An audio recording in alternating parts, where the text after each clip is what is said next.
Hello दोस्तों, कैसे हो आप सब। स्वागत है आपका हमारे चैनल रोहित मैथ क्लब पे। दोस्तों, आज हम बात करने वाले हैं एनसीईआरटी बुक के chapter number 5, class 10th NCERT book के चैप्टर नंबर 5 समानांतर श्रेणी अर्थमेटिक प्रोग्रेशन की।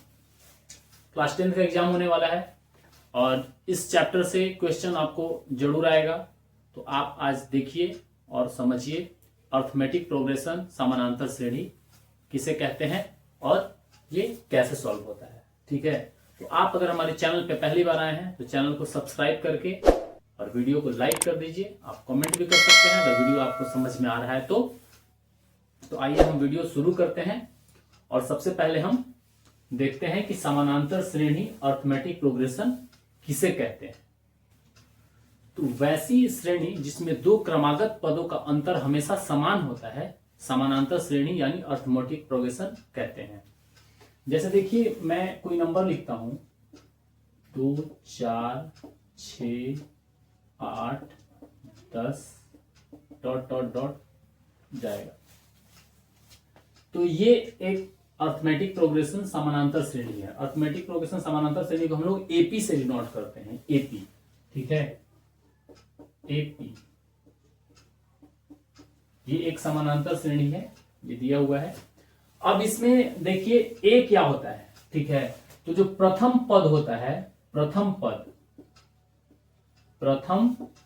पद इसको हम लोग स्मॉल ए से डिनोट करते हैं। ठीक है, अब सार्व अंतर, एक होता है सार्व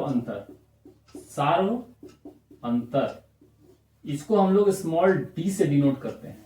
तो प्रथम पद तो आप समझ गए कि जो पहला पद दिया रहेगा उसको प्रथम पद बोलते हैं। सार्वंतर डी किसको बोलते हैं? तो सार्वंतर डी बराबर होता है A2 माइनस A1, यानी कि A2 ये दूसरा वाला है, A1 है तो A2 होगा, तो A2 यानी कि 4 माइनस 2 बराबर 2। A बराबर यहां मेरा 2 दिया हुआ है, और अगर सार्वंतर D निकालना होगा तो A2 माइनस A1 करेंगे तो हमारा सार्वंतर D निकल जाएगा। ठीक है, तो हमको A पता चल गया, D पता चल गया कैसे निकालना है। ठीक है, ऐसे करके ये एक समानांतर श्रेणी में आगे बढ़ रहा है। जैसे दोनों के बीच का अंतर बिल्कुल सेम है, यहां पे देखिए 2 है, यहां भी 2 है, यहां भी 2 है, तो ये समानांतर श्रेणी में है, अर्थमेटिक प्रोग्रेशन में है। तो A और D, ठीक है, ये हो गया। तो प्रथम पद हम लोग ऐसे निकालते हैं और सार्वंतर ऐसे निकालते हैं। प्रथम पद हो गया, दूसरा पद हो गया, तीसरा हो गया, चौथा हो गया, ऐसे ये आगे बढ़ते चला जाएगा। ठीक है, पद निकालने का देखिए फॉर्मूला होता है। ठीक है, पद निकालने का क्या होता है? फॉर्मूला होता है। इसको मिटा देता है। ये तो आप समझ गए कि ए और डी हम लोग कैसे निकालते हैं। पद निकालने का फॉर्मूला, पद निकालने का फॉर्मूला। ठीक है, पद निकालने का फॉर्मूला क्या होता है? तो ये दिया हुआ है एक नंबर, एक सीरीज दिया हुआ है 2 4 6 8 10। ठीक है, अब इसमें अगर बोला जाए कि 10वां पद निकालिए, 10वां पद निकालें,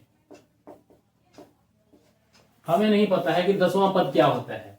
पहला पद तो दिया हुआ है, दूसरा तीसरा चौथा पांचवा दिया हुआ है, 10वां पद निकाले तो क्या ऐसे गिनने बैठिएगा? तीसरा चौथा पांचवा सातवां आठवां? नहीं, ऐसे नहीं करते हैं, क्योंकि 10वां पद रहेगा तो आप फिर भी निकाल लेंगे। लेकिन यहां अगर 100वां पद रहे, 50वां पद रहे तो कैसे निकालिएगा? तो उसका फॉर्मूला होता है।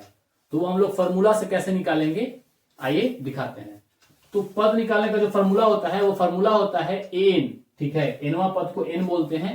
तो एन बराबर A plus N minus 1 into D होता है। ठीक है, एन बराबर A plus N minus 1 into D, ये होता है पद निकालने का फॉर्मूला। एन बराबर A plus N minus 1 into D. ठीक है, तो अब मान लीजिए इसमें से हमको 10वां पद निकालना है, तो लिखेंगे, तो एन के जगह पे यहां A10 लिख देते हैं। A10 10वां पद हमको निकालना है, बराबर ए तो हमको पता है 2, प्लस n किसको बोलते हैं, ठीक है, n किसको बोलते हैं, तो n जो निकाल रहे हैं 10वां पद उसी को n बोलते हैं, आखिरी वाले को। तो यहां लिख देंगे 10 माइनस 1, और d हमको पता है वैसे सारवंतर d, नहीं पता है तो a2 माइनस a1 करके निकाल लेंगे, तो ये हो जाएगा 2, ये हो गया 2 प्लस 9 गुना 2, तो 9 दूनी 18 और 2 ये हो जाएगा 20। तो हमारा 10वां पद क्या आ गया, 10वां पद आ गया 20, आ गया ना 10वां पद 20। तो ये एक तरह से आप मानिए ये 2 का पहाड़ा ही था, जैसे 2 दूनी 4, 2 तिया 6, 2 चौके 8, 2 पचे 10, 2 दहम में 20, लेकिन ये 2 का पहाड़ा था तब। अब जैसे रहेगा 1/3, 1/5, 1/8 ऐसे सीरीज में जाएगा, तब आपको फार्मूला का जरूरत पड़ेगा, वहां तो आप पहाड़ा नहीं लगा पाएंगे, तो वहां आपको फार्मूला का जरूरत पड़ेगा, तो फार्मूला से आप निकालेंगे। ये तो 10वां पद था, अगर 70वां पद रहे, 68वां पद रहे, तो आपको फार्मूला लगाना ही पड़ेगा, ठीक है। तो ये फार्मूला याद रखिएगा, पद निकालने का फार्मूला होता है n बराबर a plus n minus 1 into D, ठीक है। इस तरह से हम लोग पद निकाल लेते हैं। तो अब हम लोग चलिए आगे चलते हैं और समानांतर श्रेणी का व्यापक रूप देखिए कि समानांतर श्रेणी दिखता कैसा है, ठीक है। तो इसको मिटा देते हैं, यहां तक तो आप समझ गए, कोई दिक्कत नहीं है किसी को, ठीक है। तो अगर आप लोग समझ रहे हैं तो वीडियो को लाइक करके एक कमेंट कीजिए, ठीक है। तो आइए समानांतर श्रेणी का व्यापक रूप देखते हैं।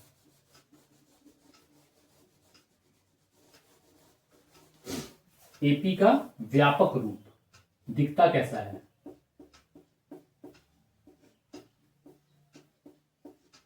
व्यापक रूप, समानांतर श्रेणी का व्यापक रूप कैसा होता है, ठीक है।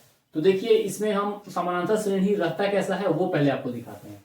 तो जैसे a हो गया प्लस a प्लस b हो गया, ठीक है, इस तरह का रहता है, और सॉरी b नहीं d रहेगा, a प्लस d हो गया, प्लस a प्लस 2d हो गया, प्लस a प्लस 3d हो गया, डॉट डॉट डॉट ये आगे जाएगा, ठीक है। ये देखिए a plus D, a plus 2d, a plus 3d, ऐसे करते ये कहां तक जाएगा। अगर हमको n तक लेके जाना है तो आपको फॉर्मूला पता ही है, तो लास्ट में जाएगा ये a into n minus 1 into D तक, ठीक है। ये 1 से लेके n तक जाएगा, तो यही समानांतर श्रेणी होता है, जिसमें ये आखिरी वाले को हम लोग nवां पद बोलते हैं, nवां पद, ठीक है। और ये तो आपको पता ही है, ये पहला पद होता है, पहला पद, ठीक है। और सारवंतर क्या होता है, ये दूसरा, यानी a प्लस डी माइनस ए, आपको हम पहले ही बताए हैं, ऐसे भी लिख सकते हैं इसको a2 माइनस a1, ठीक है। तो a प्लस डी में से अगर a घटाइएगा तो क्या हो जाएगा, खाली d आएगा, ठीक है, a में से a तो घट जाएगा। तो सारवंतर ऐसे निकालते हैं, a2 माइनस a1 या फिर a plus D minus a कर दीजिए तो सारवंतर निकल जाएगा, दोनों के बीच का समान अंतर, कॉमन डिफरेंस जिसको बोलते हैं सारवंतर को, ठीक है। तो ये इसका व्यापक हो गया। तो अब आइए हम लोग कुछ क्वेश्चन को देखते हैं, एनसीईआरटी बुक क्लास 10th के कुछ क्वेश्चन को देखते हैं, तब आपको ज्यादा अच्छे से समझ में आएगा, ठीक है। तो आइए आपको हम कुछ क्वेश्चन बता देते हैं। देखिए एनसीईआरटी का बुक है, एनसीईआरटी का बुक है, आपको दिख रहा होगा, कोई और बुक नहीं है। तो एनसीईआरटी के बुक के 5वां एक्सरसाइज 5.1, एक्सरसाइज 5.1 से हम क्वेश्चन लेते हैं। देखिए अब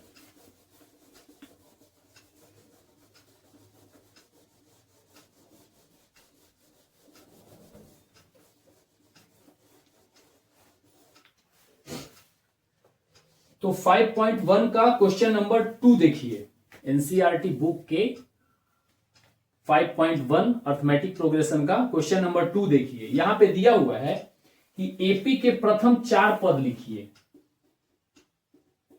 एपी के प्रथम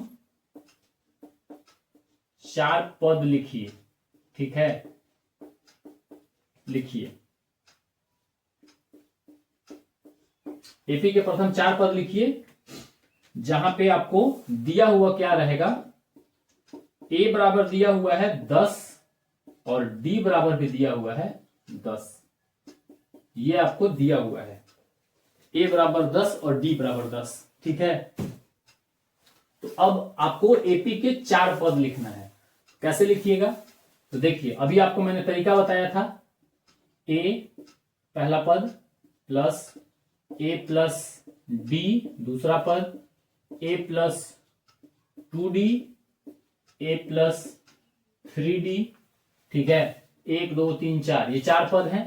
फॉर्मूला में पुट कीजिए, तो ए पहला पद तो आपको पता ही है 10 प्लस दूसरा पद क्या होगा, ठीक है, दूसरा पद हो जाएगा 10 प्लस डी भी 10 है तो 10। तीसरा पद हो गया, तीसरा पद आपका हो गया 10 प्लस 2 इंटू डी कितना है 10, और तीसरा पद हो गया 10 प्लस 3 इंटू डी 10। तो ये देखिए हो गया ना समानांतर श्रेणी में, 10 प्लस 20 प्लस 10 दूनी 20, 10 30 प्लस 10 दिया 30, 10 40। ठीक है, ये समानांतर श्रेणी में बिल्कुल हो गया। तो ये एपी का प्रथम 4 पद हमने लिख दिया। इस तरह से निकालते हैं। आप इसमें कुछ भी निकाल सकते हैं, 10वां पद क्या होगा, 20वां पद क्या होगा, 100वां पद क्या होगा, कुछ भी निकाल सकते हैं। तो चलिए आगे का कुछ क्वेश्चन और बताते हैं ताकि आपको और अच्छे से समझ में आएगा। कुछ और क्वेश्चन को लेते हैं हम। अर्थमेटिक प्रोग्रेशन एग्जाम में एकदम आएगा ही आएगा, ये आप मान के चलिए। ठीक है, तो चलिए देखिए क्वेश्चन नंबर आप देखिए 4, एनसीईआरटी क्लास 10 का 5.1 का क्वेश्चन नंबर 4 में दिया हुआ है। ये क्वेश्चन है 2 4 8 16 ... तो देखिए ये क्वेश्चन दिया हुआ है और इस क्वेश्चन में बोल रहा है 3 चीज। पहला बोल रहा है कि एपी में है कि नहीं, ठीक है। दूसरा एपी में है तो इसका सार्वंतर निकालिए और इसका 3 पद निकालिए। ठीक है, तो पहले तो हम चेक करेंगे कि एपी में है कि नहीं। अगर एपी में है तो आगे बढ़ेंगे, अगर नहीं है तो यहीं पे इसको नो लिख के हट जाएंगे, क्योंकि एपी में नहीं है तो कुछ नहीं निकलेगा। तो एपी में है कि नहीं निकालने का तरीका होता है A2 माइनस A1। ठीक है, तो 4 माइनस 2 बराबर 2। ठीक है, अब निकालेंगे हम A3 माइनस A2, तो 8 माइनस 4 बराबर हो जाएगा 4।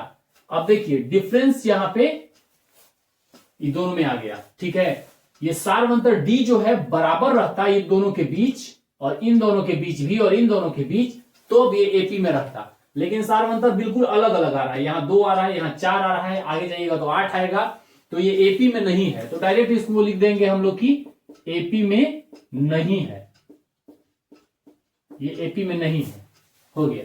ठीक है, तो अब आइए अगला क्वेश्चन देखते हैं। ये क्वेश्चन तो देख लिए, अगला क्वेश्चन देखते हैं। तो इसमें पहले मैं इसको मिटा देता हूं।